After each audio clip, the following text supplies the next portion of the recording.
So Mark, we've been talking a lot about landlord tenant disputes in different videos, and we have looked at, and I understand, I think we're being,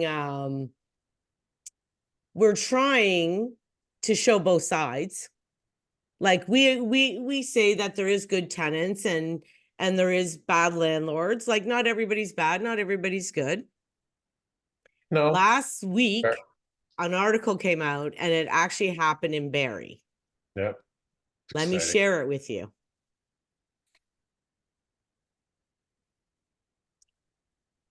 So a landlord-tenant dispute ends in arrest. Now, when you first see it, you would kind of assume that the tenant might be arrested, right? Well, a little bit, but I kind of, within the first 30 seconds of reading it, it was pretty obvious. And the biggest reason why he got arrested was because he went into the place. They charged him with break and enter. You can't just walk into somebody's place, even though you're the homeowner. You and I Yes. both know that. And to his point, okay, and it's frustrating, right? I've been through it. You've been through it when a tenant doesn't pay and you get behind on payments and you get behind your mortgage and stuff like that. It's very frustrating. It's very emotional for someone paying someone else's bills.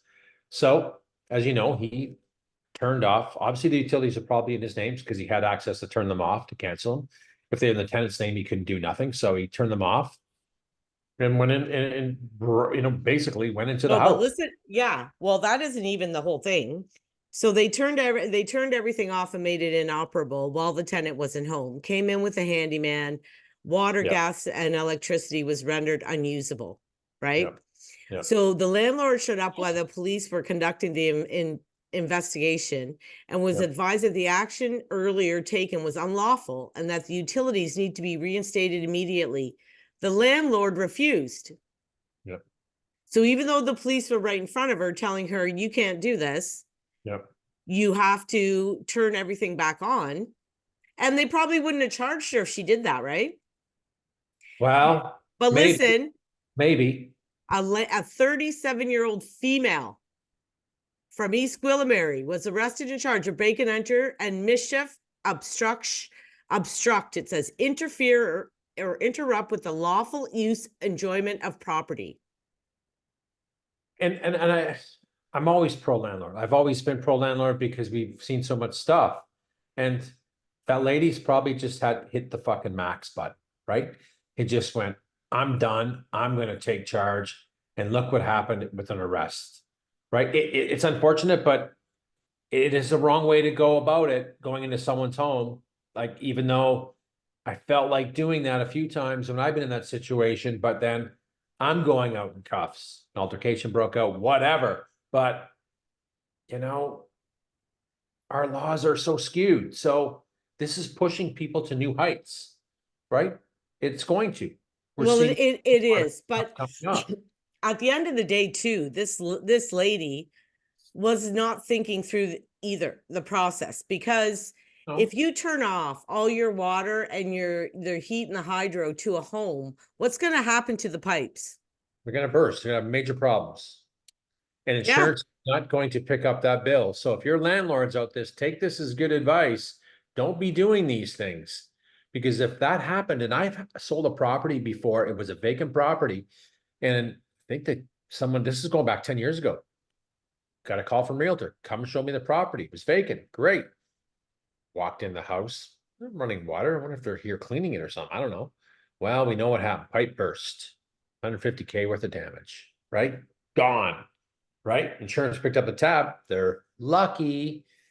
So I bought a house, a power of sale house, probably 7 or 8 years ago. Yep. And of course, with power of sales, as is where is, the way it is the way it is. Yep. So when the person was getting evicted from the house, they shut off the furnace. Yep. And the pipes all burst.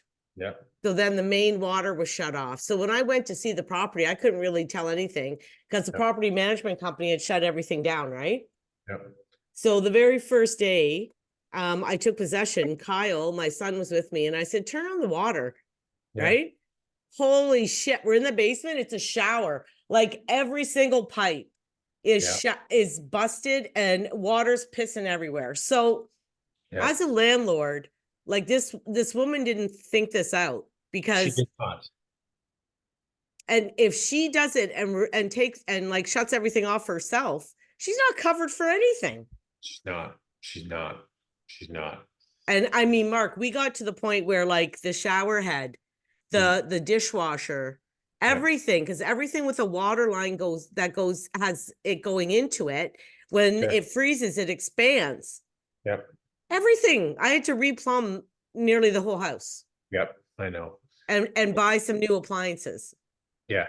Not a bright move, but you know, what more are we going to see? What more is going to come up in the next year or two with this issue? Because it's not going away. No. It's not going away. A friend of mine, his wife is a lawyer for the Landlord Tenant Board, and she's in, she represents, people and stuff like that. She's going to be retiring this year, but some of the stuff on both sides is pretty bananas what they go through. Right. Yeah. And saying they're still doing Zoom, they're still doing prep, like they're still backlogged in this stuff. Well, that's why I told you, like, I had an issue this my one client was thinking of putting in an offer, and I was trying to get in touch with a couple townships just to see about like different rules, regulations with the property and all that stuff, right? And any kind of natural, like environmental protection concerns, anything like that. Yep. Do you know nobody answers at any of the townships? It goes to voicemail, and do you know they have 48 hours to get back to you? Yeah. Yeah. So I call Monday, okay? Wednesday, they call back. I missed the call because I'm in the bathroom. Yep. I call back, I have to leave a message again, and she has 48 hours to get back to me. Yep. I know. finally talked to her, and at this point now on Friday, I'm carrying the phone around with me, right? Everywhere I go, because Don't miss a call. I can't miss a bloody call. I know. Yep. Nobody, and it's the same at the Landlord Tenant Board. Why, like, the world is back to work. Why are they not back to work? I don't know. They're not Landlord Tenant Board, and we know it. And that's why we're seeing crazy things like this, right? We're going to continue to see things like this. It's going to happen, Here's the biggest solution. You got tenants like that, pay the money. Just pay the money to go. If it's 10,000, pay 10,000. Who cares? Get them gone. Well, a lot of people don't have the money, but you could go get a line of credit on the house if there's equity in the house. You got to do it, because this solution is only going to get worse as far as I'm concerned. It hasn't. COVID's been done for a couple of years now, and we're still behind, that many cases, right? And when we're seeing stupid things like tenants would just love to see something like this. Bad tenants, haha, the landlord just got arrested for breaking in. This is great. Meanwhile, they own the home, and it's not like this in every province, as we know. But Ontario is not a haven for tenants. Bad tenants. I don't care. I'll say it. Bad tenants. They can get away with it for a long, long, long time. They can. Well, and it sounds in the article like if she would have listened and cooperated and turned everything back on, yes, they might have let her go with a warning. Correct. Right. They probably would have. Some of those cops, they own properties. They'd probably, do it. Great. You don't do this. And again, there's the emotions and frustrations getting the best of people, right? They're so angry and so uptight. We've covered many videos this year where we've highlighted issues with the landlords and stuff, and how much money they're out of, and living in their cars, and going bankrupt. This is just not normal, right? It's just not normal. What's the next episode going to be? Shoot somebody? Shoot someone. Who knows? A dispute could happen. We don't know. Well, didn't in Hamilton we do one last November? Yeah, somebody did shoot somebody. Did. So are we going to see that? I sure hope not, for public safety and people's, lives at stake. But I think well, and you've had it, and I've had it where we called the cops because there was problems with a tenant, and they wouldn't do anything. They said, go to the Landlord Tenant Board. So I don't know. Yes and no, though. I've had the opposite experience. I've had a good experience. One on Bentley where I brought a real big dude with me. He was 6'8", 300 pounds. Can I kick the door? No, no. change the locks. So then we called the Barrie police. Barrie police come to the door. Want to get access? Give your landlord a key right now. You can't be doing that. They supported me. They were great. Like they were pro me. Oh, that's good. Yeah, and we walked up to. I said, one of my visits, I said, we couldn't get access to this bedroom. And they're saying we can't get access to this bedroom again. I said, you know what? They're probably growing drugs in there, for all I know. We get in the goddamn bedroom and the cops just go in and they searched all the beds. There was feces where the kids were sleeping in the mattresses. It was disgusting. Well, Children's Aid was called because they called them, right? So, they see this stuff, right? And their kids are sleeping in mattresses full of crap. It was just disgusting.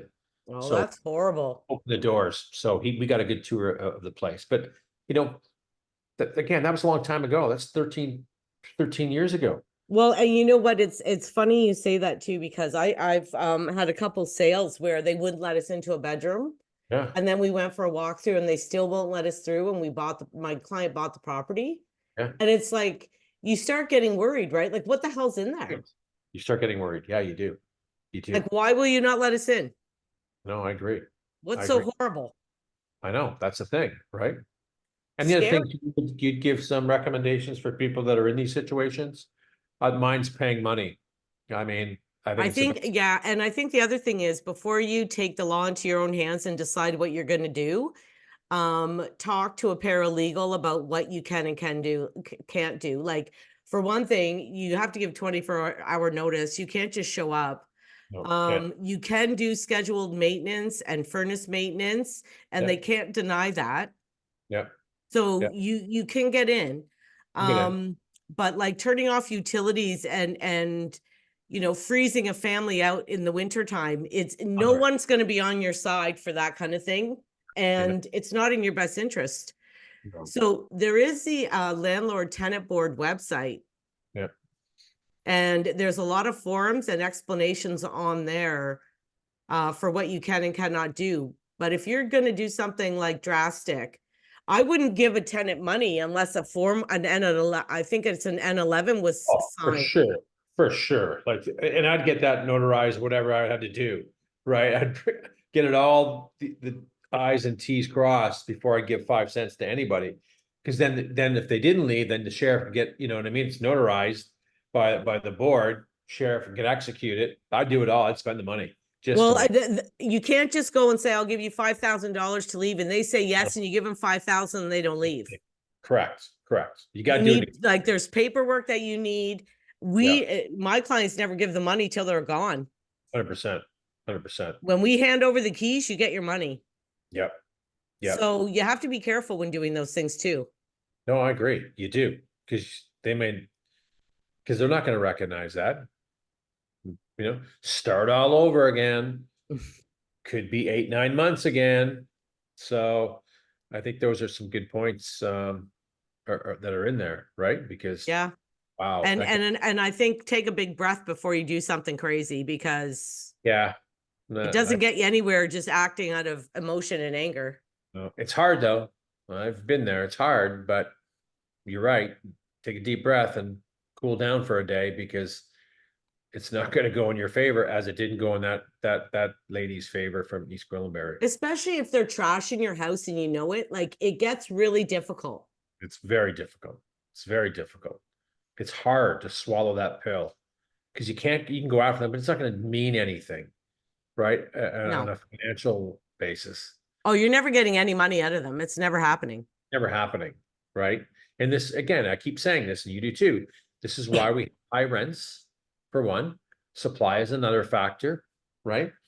And supply is the biggest factor of this, because we both know that it's not happening. They say in GTA, and I mentioned this on the last broadcast with this Landlord Tenant Board, that it's between 50 and 75 places in Toronto in GTA markets are coming off the market. Landlords just say, sorry, I'm not renting it anymore. I know. That's a lot. That's a big number.